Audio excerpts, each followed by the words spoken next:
Simple ra kayo ang pangutana. Pag naay piso, unsa may buhaton nimo? Daghan namang ingon, gamita dayon.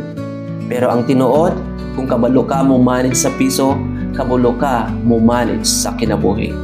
Hi, I'm Daddy Ray, Life and Wealth Advisor, husband, and proud tatay. And today, let's talk about 4 things you can do with every peso. 1. Save. Bisan piso lang kung consistent mudako ra. Saving builds discipline, and discipline builds freedom. 2. Give. Piso nga ihatag para sa uban, mahimong blessing. Remember, giving isn't about the amount, it's about the heart. 3. Enjoy.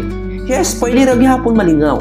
Ang kwarta dili lang para sa bills, pwede pod para sa memories with family. 4. Repeat. Kung balik-balikon nimo ni nga cycle, bisan unsa pa kagamay ang imong income, maka-build gihapon ka og balance na life. So, pag naa kay piso, save, give, enjoy, repeat. Kung gusto nimo makaton unsaon pag-manage sa piso hangtod sa milyon, message me today.